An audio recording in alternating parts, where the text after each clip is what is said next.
ನಾವೆಲ್ಲ ಒಂದಲ್ಲ ಒಂದು ಸಲ ಆದ್ರೂ ಫೆಂಟಾ ಕೋಲ್ಡ್ ಡ್ರಿಂಕ್ ಅನ್ನ ಟೇಸ್ಟ್ ಅಂತೂ ಮಾಡೇ ಇರ್ತೀವಿ. ಆದ್ರೆ ಈ ಫೆಂಟಾ ಹುಟ್ಟಿರುವ ಕತೆ ಸ್ವಲ್ಪ ಬೇರೆನೇ ಇದೆ. ಅದೇನಂದ್ರೆ ಕೋಕೋ-ಕೋಲಾ ಕೋಲ್ಡ್ ಡ್ರಿಂಕ್ ಜಗತ್ತಿನಾದ್ಯಂತ ತುಂಬಾ ಫೇಮಸ್ ಕೋಲ್ಡ್ ಡ್ರಿಂಕ್ ಆಗಿತ್ತು. ಮತ್ತೆ ವೇಗವಾಗಿ ಯುರೋಪ್ನ ಎಲ್ಲಾ ರಾಷ್ಟ್ರಗಳಲ್ಲಿ ಹರಡ್ತಾ ಇತ್ತು. ಮತ್ತೆ ಜರ್ಮನ್ ದೇಶದಲ್ಲೂ ಅದೇ ಸ್ಪೀಡ್ ನಿಂದ ಮಾರ್ಕೆಟ್ ಕ್ಯಾಪ್ಚರ್ ಮಾಡ್ತಾ ಇತ್ತು. ಮತ್ತೆ ಎರಡನೇ ವರ್ಲ್ಡ್ ವಾರ್ ಸಮಯದಲ್ಲಿ ಅಮೆರಿಕದಲ್ಲಿ ಮಾರಾಟ ಆಗುವ ಕೋಕೋ-ಕೋಲಾ ಹೇಳ್ತಾ ಇತ್ತು, ಈ ಡ್ರಿಂಕ್ ಅಮೆರಿಕನ್ ಆರ್ಮಿಗೆ ಎನರ್ಜಿ ಕೊಡುತ್ತೆ ಅಂತ ಹೇಳ್ತಾ ಇತ್ತು. ಇನ್ನೊಂದು ಕಡೆ ಜರ್ಮನ್ ದೇಶದಲ್ಲೂ ಅದನ್ನೇ ಹೇಳಿ ಮಾರಾಟ ಮಾಡ್ತಾ ಇತ್ತು. ಆದರೆ 1930ರಲ್ಲಿ ಅಡಾಲ್ಫ್ ಹಿಟ್ಲರ್ ಜರ್ಮನ್ ದೇಶದ ಸರ್ವಾಧಿಕಾರಿ ಆಗ್ತಾನೆ. ಮತ್ತೆ ಪೂರ್ತಿ ದೇಶ ಎರಡನೇ ವರ್ಲ್ಡ್ ವಾರ್ ಗೆ ರೆಡಿ ಆಗುತ್ತೆ. ಆಗ ಜರ್ಮನ್ ದೇಶದಲ್ಲಿ ಇರುವ ಎಲ್ಲಾ ಬಿಸ್ನೆಸ್ ಡೌನ್ ಆಗುತ್ತೆ, ಜೊತೆಗೆ ಕೋಕೋ-ಕೋಲಾದ ಮಾರ್ಕೆಟ್ ಕೂಡ ಡೌನ್ ಆಗುತ್ತೆ. ಆಗ ಇನ್ನೊಂದು ಮಾತು ಚರ್ಚೆ ಆಗ್ತಾ ಇರುತ್ತೆ, ಅದೇನಂದ್ರೆ ಕೋಕೋ-ಕೋಲಾ ಕೋಲ್ಡ್ ಡ್ರಿಂಕ್ ಅಮೆರಿಕ ದೇಶದ್ದು ಇದೆ ಅಂತ ಗೊತ್ತಾಗುತ್ತೆ. ಜರ್ಮನ್ ದೇಶದ ಹಣ ಅಮೆರಿಕ ತಗೊಂಡು ಹೋಗ್ತಾ ಇದೆ ಅಂತ ಗೊತ್ತಾದ ಮೇಲೆ ಜರ್ಮನ್ ದೇಶದಲ್ಲಿ ಕೋಕೋ-ಕೋಲಾ ಕೋಲ್ಡ್ ಡ್ರಿಂಕ್ ಬ್ಯಾನ್ ಆಗುತ್ತೆ. ಮತ್ತೆ ಜನ ಕೋಕೋ-ಕೋಲಾ ಕುಡಿಯೋದನ್ನ ಕಡಿಮೆ ಮಾಡ್ತಾರೆ. ಇದರಿಂದ ಕೋಕೋ-ಕೋಲಾ ಸೇಲ್ಸ್ ಪೂರ್ತಿ ಕಡಿಮೆ ಆಗುತ್ತೆ. ಮತ್ತೆ 1939ರಲ್ಲಿ ವರ್ಲ್ಡ್ ವಾರ್ 2 ಪ್ರಾರಂಭ ಆದಾಗ ಅಮೆರಿಕ ಮತ್ತೆ ಜರ್ಮನ್ ದೇಶ ಎರಡೂ ಮುಖಾಮುಖಿ ಆದವು. ಆಗ ಅಮೆರಿಕ 1917ರಲ್ಲಿ ರಚನೆಯಾದ trading with the enemy act ಪ್ರಕಾರ ಜರ್ಮನ್ ದೇಶದ ಜೊತೆಗೆ ಆಮದು ಮತ್ತೆ ರಫ್ತು ಮಾಡುವುದನ್ನ ನಿಷೇಧ ಮಾಡಿತು. ಇಂತಹ ಪರಿಸ್ಥಿತಿಯಲ್ಲಿ ಕೋಕೋ-ಕೋಲಾ ಸೇಲ್ಸ್ ಪೂರ್ತಿ ಕಡಿಮೆ ಆಯಿತು. ಮತ್ತೆ ಇದೇ ಸಮಸ್ಯೆಯಿಂದ ಆಚೆ ಬರಲು ಕೋಕೋ-ಕೋಲಾ ಕಂಪನಿಯ ಮಾಲೀಕ ಮ್ಯಾಕ್ಸ್ ಕೈತ್ ಒಂದು ಉಪಾಯ ಮಾಡ್ತಾರೆ. ಜರ್ಮನ್ ದೇಶದಲ್ಲಿದ್ದ ಕೆಲವೊಂದು ಸೈಂಟಿಸ್ಟ್ ಗಳ ಜೊತೆ ಸೇರಿ ಒಂದು ಹೊಸ ಕೋಲ್ಡ್ ಡ್ರಿಂಕ್ ಅನ್ನ ತಯಾರಿಕೆ ಮಾಡ್ತಾರೆ. ಅದರ ಟೇಸ್ಟ್ ಜರ್ಮನ್ ದೇಶದ ಜನರಿಗೆ ತುಂಬಾ ಇಷ್ಟ ಆಯಿತು, ಅದುವೇ ಫ್ಯಾಂಟಾ. ಮೊದಲಿಗೆ ಅದರ ಹೆಸರು ಫ್ಯಾಂಟಸಿ ಇಡಬೇಕು ಅಂತ ನಿರ್ಧಾರ ಮಾಡ್ತಾರೆ. ಫ್ಯಾಂಟಸಿ ಅಂದ್ರೆ ಜರ್ಮನ್ ಭಾಷೆಯಲ್ಲಿ ಇಮ್ಯಾಜಿನೇಷನ್ ಎಂದರ್ಥ. ಆದರೆ ಈ ಹೆಸರು ಬದಲಾವಣೆ ಮಾಡಿ ಫ್ಯಾಂಟಾ ಅಂತಾನೆ ಕನ್ಫರ್ಮ್ ಮಾಡಿದ್ರು. ಕೋಕೋ-ಕೋಲಾ ಕಂಪನಿಯ ಓನರ್ ಮ್ಯಾಕ್ಸ್ ಕೈತ್ ಇಲ್ಲಿ ಒಂದು ಡಾರ್ಕ್ ಸೈಕಾಲಜಿಯನ್ನ ಉಪಯೋಗ ಮಾಡಿದ್ರು, ಅದುವೇ win through your action never through argument. ಅಂದ್ರೆ ನಿಮ್ಮ ಕ್ರಿಯೆಗಳ ಮೂಲಕ ಅಥವಾ ಕೆಲಸದ ಮೂಲಕ ಗೆಲ್ಲಿ, ವಾದ ವಿವಾದದ ಮೂಲಕ ಅಲ್ಲ. ಮ್ಯಾಕ್ಸ್ ಕೈತ್ ಇಲ್ಲಿ ಅಮೆರಿಕ ಜೊತೆಗೆ ಅಥವಾ ಜರ್ಮನ್ ಜೊತೆಗೆ ಬಿಸ್ನೆಸ್ ಮಾಡಲು ರಿಕ್ವೆಸ್ಟ್ ಕೂಡ ಮಾಡಲಿಲ್ಲ. ಯಾಕಂದ್ರೆ ವರ್ಲ್ಡ್ ವಾರ್ ಸಮಯದಲ್ಲಿ ಎರಡೂ ದೇಶದ ರಾಜತಾಂತ್ರಿಕ ಸಮಸ್ಯೆ ಇನ್ನು ಜಾಸ್ತಿ ಆಗ್ತಾ ಇತ್ತು. ಹಾಗೂ ಜರ್ಮನ್ ಜೊತೆಗೆ ಡಿಸ್ಕಷನ್ ಕೂಡ ಮಾಡಲಿಲ್ಲ ಕಂಪನಿಯನ್ನ ಸ್ಥಾಪಿಸಲು. ಯಾಕಂದ್ರೆ ವರ್ಲ್ಡ್ ವಾರ್ ಸಮಯದಲ್ಲಿ ಈ ಮಾತು ಗೊತ್ತಾದ್ರೆ ಇನ್ನು ಜಾಸ್ತಿ ವಾದ ವಿವಾದ ಆಗ್ತಾ ಇತ್ತು. ಮತ್ತೆ ಪೂರ್ತಿ ಕೋಕೋ-ಕೋಲಾ ಸೇಲ್ಸ್ ಮೇಲೆ ಪರಿಣಾಮ ಬೀರ್ತಾ ಇತ್ತು. ಅದಕ್ಕೆ ಅವರು ತಮ್ಮ ಕೆಲಸದ ಮೂಲಕ ಪ್ರಾಬ್ಲಮ್ ಅನ್ನ ಸಾಲ್ವ್ ಮಾಡಿದ್ರು. ಮತ್ತೆ ಈ ಮಾತು ಜರ್ಮನ್ ದೇಶಕ್ಕೆ ಗೊತ್ತೇ ಆಗಲಿಲ್ಲ. ಹಾಗಿದ್ರೆ ಇವತ್ತಿನ ಈ ವಿಡಿಯೋದಲ್ಲಿ ಕೋಕೋ-ಕೋಲಾ ಕಂಪನಿಯ ಓನರ್ ಮ್ಯಾಕ್ಸ್ ಕೈತ್ ಉಪಯೋಗ ಮಾಡಿರುವ ಲಾ ಬಗ್ಗೆ ಮಾತಾಡೋಣ. ಅದುವೇ the 48 loss of power law number 9. Win through your actions never through argument. ಅಂದ್ರೆ ನಿಮ್ಮ ಕೆಲಸದ ಮೂಲಕ ನಿಮ್ಮ ವಿರೋಧಿಯನ್ನ ಗೆಲ್ಲಿ, ಆದ್ರೆ ವಾದ ವಿವಾದಗಳ ಮೂಲಕ ಅಲ್ಲ. ನಾವು ಆಲ್ರೆಡಿ ಈ ಪುಸ್ತಕದ 8 ಲಾಗಳನ್ನ ಒಂದೊಂದಾಗಿ ಡಿಕೋಡ್ ಮಾಡಿದ್ದೇವೆ. ಆ ವಿಡಿಯೋಗಳನ್ನ ನೋಡಲು ದ 48 ಲಾಸ್ ಆಫ್ ಪವರ್ ಹೆಸರಿನ ಒಂದು ಪ್ಲೇ ಲಿಸ್ಟ್ ಇದೆ, ಅದನ್ನ ಒಂದ್ಸಲ ಚೆಕ್ ಮಾಡಿ. ಹಂಗೆ ಚಾನಲ್ ಅನ್ನ ಸಬ್ಸ್ಕ್ರೈಬ್ ಮಾಡಿ. ಮತ್ತೆ ಯಾರಿಗೂ ಈ ವಿಡಿಯೋವನ್ನ ಶೇರ್ ಮಾಡಿಬಿಡಿ. ನೋಡಿ, ಕೆಲವೊಂದು ಮಾಂಸಾಹಾರಿ ಪ್ರಾಣಿಗಳು ಬದುಕಲು ಸಸ್ಯಾಹಾರಿ ಪ್ರಾಣಿಗಳನ್ನ ತಿನ್ನುತ್ತೆ. ಇದೇ ಅವುಗಳ ಬದುಕುವ ಜೀವನ ಚಕ್ರ ಕೂಡ ಆಗಿರುತ್ತೆ. ಇದಂತೂ ಎಲ್ಲರಿಗೂ ಗೊತ್ತು. ಆದ್ರೆ ಈ ಜನರೇಷನ್ ನಲ್ಲಿ ಒಬ್ಬ ಮನುಷ್ಯ ಎತ್ತರಕ್ಕೆ ಬೆಳಿಬೇಕು ಅಂದ್ರೆ ಪ್ರತಿದಿನ ಇನ್ನೊಬ್ಬ ಮನುಷ್ಯನನ್ನ ಅವಮಾನ ಮಾಡ್ತಾನೆ, ತುಳಿಯುವ ಪ್ರಯತ್ನ ಮಾಡ್ತಾನೆ, ಇಲ್ಲ ವಾದ ವಿವಾದ ಮಾಡಿ ಎದುರಿನ ವ್ಯಕ್ತಿಗೆ ದಾರಿಯಿಂದ ಸೈಡ್ ಮಾಡ್ತಾನೆ. ಅರ್ಥ ಆಗ್ಲಿಲ್ವಾ? ಹಾಗಿದ್ರೆ ಇದನ್ನ ಒಂದು ಎಕ್ಸಾಂಪಲ್ ಮೂಲಕ ತಿಳಿಯೋಣ. ನೀವು ಒಂದು ಕಾರ್ಪೊರೇಟ್ ಕಂಪನಿನಲ್ಲಿ ಹೊಸದಾಗಿ ಜಾಯ್ನ್ ಆಗಿದ್ದೀರಾ. ಮತ್ತೆ 5 ತಿಂಗಳಿಂದ ಟೀಮ್ ಲೀಡರ್ ಆಗಿ ಜಾಬ್ ಮಾಡ್ತಾ ಇರ್ತೀರಾ ಅನ್ಕೊಳ್ಳಿ. ನೀವು ಮತ್ತೆ ನಿಮ್ಮ ಟೀಮ್ ಎಷ್ಟೇ ಹಾರ್ಡ್ ವರ್ಕ್ ಸ್ಮಾರ್ಟ್ ವರ್ಕ್ ಮಾಡಿದ್ರು ಕೂಡ ನಿಮ್ಮ ಮ್ಯಾನೇಜರ್ ಯಾವ್ದಾದ್ರೂ ಒಂದು ತಪ್ಪು ಹುಡುಕಿ ಬೋರ್ಡ್ ಮೀಟಿಂಗ್ ನಲ್ಲಿ ಕಂಪನಿ MD ಮುಂದೆ ನಿಮ್ಮನ್ನ ಅವಮಾನ ಮಾಡ್ತಾನೆ ಅನ್ಕೊಳ್ಳಿ. ಆಗ ನೀವೇನ್ ಮಾಡ್ಬೇಕು ಅಂದ್ರೆ ಈ ಲಾ ಅನ್ನ ಯೂಸ್ ಮಾಡ್ಬೇಕು. ಅಂದ್ರೆ ನೀವು ಟೀಮ್ ಲೀಡರ್ ಆಗಿ ಜಾಯ್ನ್ ಆಗೋದಕ್ಕಿಂತ ಮುಂಚೆ ಟೀಮ್ ಪರ್ಫಾರ್ಮೆನ್ಸ್ ಆಗ ಹೇಗಿತ್ತು, ಇವಾಗ ಹೇಗಿದೆ, ಕಂಪನಿಗೆ ನಿಮ್ಮ ಟೀಮ್ ನಿಂದ ಆಗಿರುವ ಲಾಭ ಮುಂಚೆ ಎಷ್ಟಿತ್ತು, ಇವಾಗ ಎಷ್ಟಿದೆ, ಮತ್ತೆ ಪ್ರತಿಯೊಂದು ವಿತ್ ಪ್ರೂಫ್ ನೀವೇ ಹೇಳಿದಾಗ ನಿಮ್ಮ ಮಾತಿಗೆ ಒಂದು ಬೆಲೆ ಇರುತ್ತೆ. ಮತ್ತೆ ನಿಮ್ಮಲ್ಲಿದ್ದ ಟ್ಯಾಲೆಂಟ್ ಕೂಡ ಎಲ್ಲರಿಗೂ ಗೊತ್ತಾಗುತ್ತೆ. ಮತ್ತೆ ನಿಮ್ಮ ವಿರೋಧಿ ಕೂಡ ಸುಮ್ಮನೆ ಕೂತ್ಕೋತಾನೆ. ಆದರೆ ಈ ಲಾ ಅನ್ನ ಅಷ್ಟು ಈಸಿಯಾಗಿ ಯೂಸ್ ಮಾಡಲು ಆಗೋದಿಲ್ಲ. ಯಾಕಂದ್ರೆ ಕೆಲವೊಮ್ಮೆ ನಿಮ್ಮ ಎದುರಾಳಿಯಲ್ಲಿ ಜಾಸ್ತಿ ಈಗೋ ಇರುತ್ತೆ, ಮತ್ತೆ ಅವರ ಈಗೋ ಅಷ್ಟು ಈಸಿಯಾಗಿ ಕಡಿಮೆ ಕೂಡ ಆಗೋದಿಲ್ಲ. ಆಗ ನೀವು ಈ 3 ಪಾಯಿಂಟ್ ಗಳನ್ನ ಯೂಸ್ ಮಾಡಬೇಕು.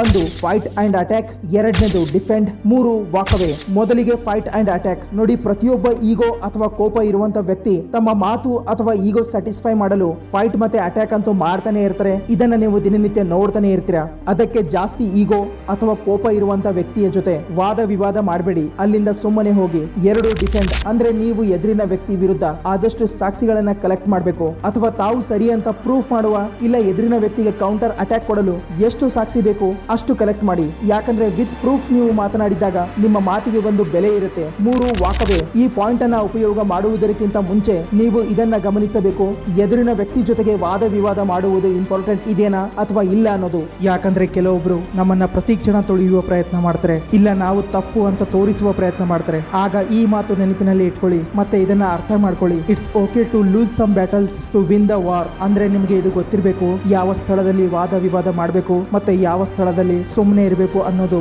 ಯಾಕಂದ್ರೆ ವಾದ ವಿವಾದ ಮಾಡೋದಕ್ಕಿಂತ ಕೆಲವೊಮ್ಮೆ ಸುಮ್ಮನೆ ಇರೋದು ಇಂಪಾರ್ಟೆಂಟ್ ಆಗಿರುತ್ತೆ. ಯಾಕಂದ್ರೆ ಕೆಲವೊಬ್ರು ಬೇಕು ಅಂತಲೇ ನಿಮ್ಮನ್ನ ಟಾರ್ಗೆಟ್ ಮಾಡಿ ಟೀಕೆ ಮಾಡ್ತಾ ಇರ್ತಾರೆ. ಅಂತವರಿಗೆ ಉತ್ತರ ಕೊಡಬೇಕು ಅಂದ್ರೆ ಪ್ರೂಫ್ ಇಟ್ಕೊಂಡು ಮಾತಾಡಬೇಕು. ಇಲ್ಲ ಆ ವ್ಯಕ್ತಿ ಜೊತೆ ವಾದ ವಿವಾದ ಮಾಡೋದ್ರಿಂದ ನಿಮ್ಮ ಸಮಯ ವ್ಯರ್ಥ ಆಗತ್ತೆ ಅಂದ್ರೆ ಅಲ್ಲಿಂದ ಸುಮ್ಮನೆ ಹೋಗ್ಬೇಕು. ಈ ಗುಣ ನೀವು ಮೂರ್ಖರ ಜೊತೆ ವಾದ ವಿವಾದ ಮಾಡೋದಿಲ್ಲ ಅಂತ ತೋರಿಸುತ್ತೆ. ಯಾಕಂದ್ರೆ ಮೂರ್ಖರ ಜೊತೆ ವಾದ ಮಾಡೋದ್ರಿಂದ ನಾವು ಕೂಡ ಮೂರ್ಖರಾಗ್ತೀವಿ. ಅದಕ್ಕೆ ಈ ಲಾ ಅನ್ನ ಉಪಯೋಗ ಮಾಡುವುದಕ್ಕಿಂತ ಮುಂಚೆ ಇದನ್ನ ಒಂದ್ಸಲ ಗಮನಿಸಿ. ಹಾಗಿದ್ರೆ ಈ ಲಾ ಅನ್ನ ಇನ್ನೂ ವಿಸ್ತಾರವಾಗಿ ಒಂದು ಎಕ್ಸಾಂಪಲ್ ಮುಖಾಂತರ ತಿಳಿಯೋಣ. ರೋಮನ್ ಜನರಲ್ ಮುಷಿಯಾನಸ್ ಗ್ರೀಕ್ ದೇಶದ ಪ್ರಗ್ಯಾಮಸ್ ನಗರವನ್ನು ಮುತ್ತಿಗೆ ಹಾಕಿ ನಗರದಲ್ಲಿದ್ದ ಕೋಟೆಯನ್ನು ಸುತ್ತುವರೆದು ಕೂತಿದ್ದ. ಕೋಟೆಯ ಮಹಾದ್ವಾರವನ್ನು ಮುರಿಯಲು ಬ್ಯಾಟರಿಂಗ್ ರ್ಯಾಮ್ ನ ಅವಶ್ಯಕತೆ ಇತ್ತು. ಮತ್ತೆ ಆತ ಕೆಲವು ದಿನಗಳ ಹಿಂದೆ ಅಥೆನ್ಸ್ ನಲ್ಲಿ ದೊಡ್ಡ ಹಡಗಿನ ಪಟ್ಟದ ಕಂಬವನ್ನು ನೋಡಿದ. ಮುಷಿಯಾನಸ್ಗೆ ಅನಿಸಿತು ಆ ಪಟ್ಟದ ಕಂಬದಿಂದ ಬ್ಯಾಟರಿಂಗ್ ರ್ಯಾಮ್ ತಯಾರಿಸಬಹುದು ಅಂತ ಅಂದುಕೊಂಡ.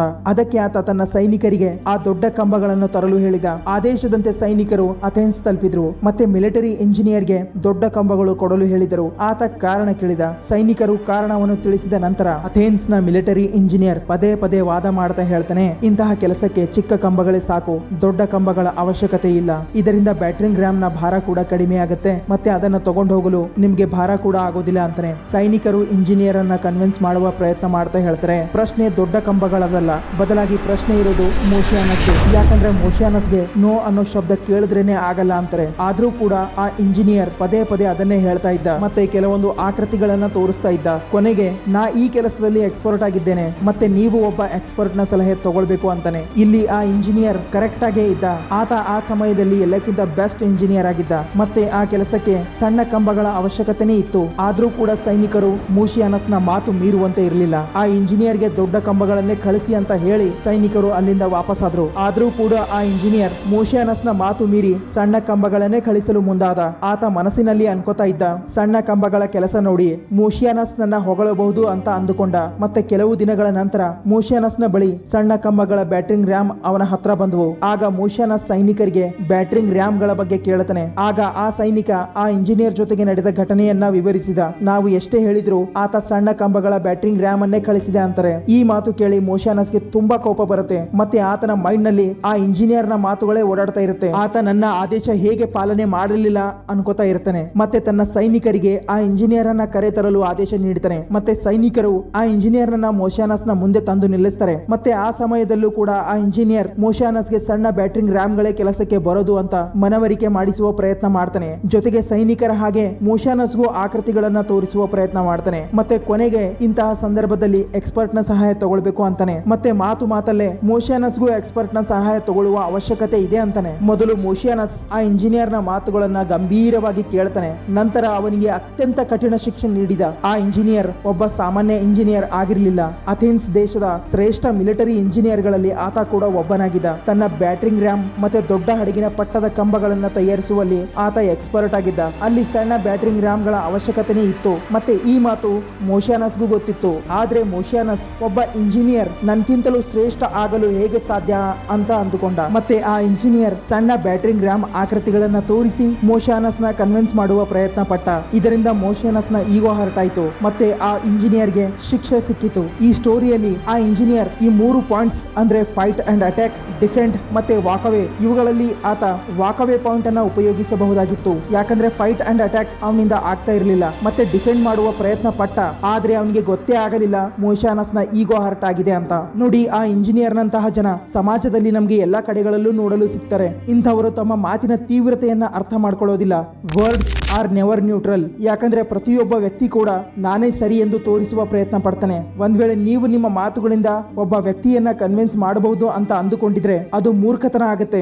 ಒಂದ್ ವೇಳೆ ಆತ ಕನ್ವಿನ್ಸ್ ಆದ್ರೂ ಆತ ಕನ್ವಿನ್ಸ್ ಆಗ್ಬೇಕು ಅಂತ ಅಂದುಕೊಂಡಿರ್ತಾನೆ. ಅದಕ್ಕೆ ಆತ ಕನ್ವಿನ್ಸ್ ಆಗ್ತಾನೆ. ಅದನ್ನೇ ಈ ಲಾ ನಮಗೆ ಒತ್ತಿ ಹೇಳುತ್ತೆ. ನಿಮ್ಮ ಎದುರಾಳಿಯನ್ನ ಮಾತಿನಿಂದ ಗೆಲ್ಲುವ ಪ್ರಯತ್ನ ಮಾಡಬೇಡಿ, ಬದಲಾಗಿ ನಿಮ್ಮ ಆಕ್ಷನ್ ಗಳಿಂದ ಗೆಲ್ಲಿ ಅಥವಾ ಇಂಡೈರೆಕ್ಟ್ಲಿ ಕನ್ವಿನ್ಸ್ ಮಾಡುವ ಪ್ರಯತ್ನ ಮಾಡಿ ಅಂತ ಹೇಳುತ್ತೆ. ಆದರೆ ಅವನ ಈಗೋ ಹರ್ಟ್ ಮಾಡುವ ಪ್ರಯತ್ನ ಮಾಡಬಾರ್ದು. ಆದಷ್ಟು ಈ ಲಾಗಳನ್ನ ಬೇರೆಯವರ ಒಳ್ಳೆಯದಕ್ಕೆ ಉಪಯೋಗ ಮಾಡಿ. ಯಾಕಂದ್ರೆ ನಾವು ಈ ಲಾಗಳನ್ನ ಕಲಿತಾ ಇರೋದು ನಮ್ಮ ಮೇಲೆ ಯಾರು ದಬ್ಬಾಳಿಕೆ ಮಾಡಬಾರ್ದು ಎಂದು, ಬದಲಾಗಿ ನಾವು ಯಾರ ಮೇಲೂ ದಬ್ಬಾಳಿಕೆ ಮಾಡಲು ಅಲ್ಲ. ಈ ವಿಡಿಯೋ ಬಗ್ಗೆ ನಿಮ್ಮ ಅನಿಸಿಕೆ ಏನೇ ಇದ್ರೂ ಕಮೆಂಟ್ ಮೂಲಕ ತಿಳಿಸಿ. ಮುಂದೆ ಯಾವ ಟಾಪಿಕ್ ಬಗ್ಗೆ ವಿಡಿಯೋ ಮಾಡಬೇಕು ಅನ್ನೋದನ್ನು ತಿಳಿಸಿ. ಹಾಗೆ ಚಾನಲ್ ಅನ್ನು ಸಬ್ಸ್ಕ್ರೈಬ್ ಮಾಡಿ, ಇನ್ಸ್ಟಾ ಪೇಜ್ ಅನ್ನು ಫಾಲೋ ಮಾಡಿ. ಬಾಯ್ ಬಾಯ್.